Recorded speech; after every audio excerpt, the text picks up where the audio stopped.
দুর্বল হয়ে যাচ্ছ। লামিয়া বেগম আবারও ম্যানেজ করে বললেন, আচ্ছা ঠিক আছে, তুই না হয় বৌমাকে টাকা দিস, আমি ওর সাথে চলে যাব। রাতুল বলল, এই তো একটা ভালো বুদ্ধি দিয়েছ, আচ্ছা ঠিক আছে, আমি ওকে টাকা দিয়ে দিব। লামিয়া এসে বলল, হয়েছে মা, আমার নামে আর ভালো ভালো কথা বলতে হবে না, আমি কি আর সেভাবে আপনার সেবা করতে পারি? হালিমা বেগম বউয়ের কথা শুনে বুঝতে পেরে বললেন, তুমি যা করো সেটাই অনেক। আচ্ছা আমি যাই, তোমার কথা বলো। রাতুল বলল, তোমাকে আমার জীবনে পেয়েছি এটাই আমার জন্য অনেক, তুমি আমার সংসারটা সাজিয়ে গুছিয়ে রেখেছো। হালিমা হেসে বলল, ঠিক আছে, এখন ফ্রেশ হতে যাও। যাব, কিন্তু তার আগে আমার জন্য কিছু চাই। বলেই আমি ওকে জড়িয়ে ধরে বিছানায় পড়ে গেলাম। পরদিন সকালবেলা ছেলের জন্য রান্নাঘরে নাস্তা তৈরি করছে হালিমা বেগম। নাস্তার টেবিলে রেডি হয়ে বসে রাতুল বলল, কই নাস্তা হলো? আমার তো অফিসের দেরি হয়ে যাচ্ছে। রান্নাঘরে গিয়ে হালিমা বলল, কি হলো, এতক্ষণ লাগে নাকি? নাস্তা রেডি হয়েছে? তার শাশুড়ি বলল, হ্যাঁ মা, সব হয়ে গেছে, আমি সব করে ফেলেছি। লামিয়া তার মায়ের হাত থেকে প্লেটগুলো ছিনিয়ে নিয়ে বলল, আমাকে দিন, আমি নিয়ে যাচ্ছি। আর খবরদার, আপনার ছেলেকে যদি বলেন নাস্তা আমি তৈরি করিনি, তাহলে কিন্তু খবর আছে। লামিয়া নাস্তাগুলো নিয়ে চলে আসলো, টেবিলে নাস্তা দিয়ে বলল, নাও খেয়ে বলো কেমন হয়েছে। রাতুল বলল, কেন, আজকে বুঝি তুমি সব করেছো? লামিয়া বলল, বা, আমি তো প্রতিদিন তোমার জন্য কষ্ট করে খাবার তৈরি করি, আর তুমি না জানি কিভাবে। সত্যি?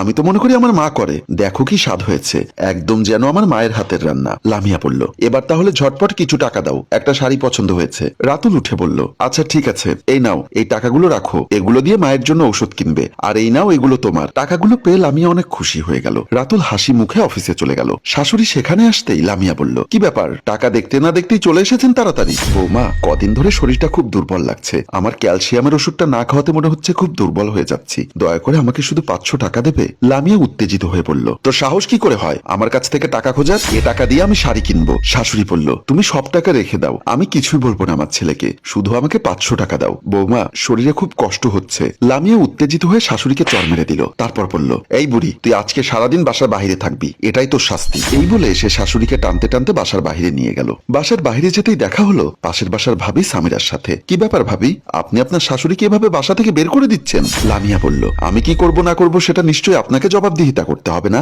সামিরা বুঝতে পারলো লামিয়াকে ভালো কথায় কাজ হবে না, তাই বলল, আপনি যেটা করছেন সেটা কি আপনার স্বামী জানে? লামিয়া বলল, নিশ্চয়ই জানে, আর যদি নাও জানে সেটা নিয়ে আপনাকে মাথা ঘামাতে হবে না। সাধারণত যাদের বাসায় কোনো কাজকর্ম থাকে না তারাই অন্যের বাসার খবর নিয়ে ব্যস্ত থাকে। কথাগুলো বলে লামিয়া চলে গেল ভেতরে। সামিরা বলল, খালাম্মা, আমি আপনার পাশের বাসায় থাকি, কিন্তু আপনার উপর এত নির্যাতন হয় সেটা তো আমি কোনোদিন বুঝতেই পারলাম না, আপনিও কখনো মুখ ফুটে একদিনও বললেন না। হালিমা বেগম বলল, থাক মা, ও ছোট মানুষ, আমার মেয়ের মতো। সামিরা বলল, এটা ঠিক না, ও ছোট হতে পারে, কিন্তু এতটাও অবুঝ না যে তার নিজের শাশুড়িকে ঘাট ধাক্কা দিয়ে বের করে দেবে স্বামীর অবর্তমানে। তুমি ভুল বুঝছো মা, ও আমাকে বাড়ি থেকে বের করে দেয়নি, ও শুধু বলেছে আজকে সারাদিন বাহিরে থাকতে। সামিরা অবাক হয়ে বলল, আপনারা সত্যি কোন ধাতু দিয়ে যে তৈরি আমি কিছুই বুঝতে পারি না, আপনার পুত্রবধূ এভাবে আপনাকে নির্যাতন করছে আর আপনি এখনো তার পক্ষে কথা বলছেন।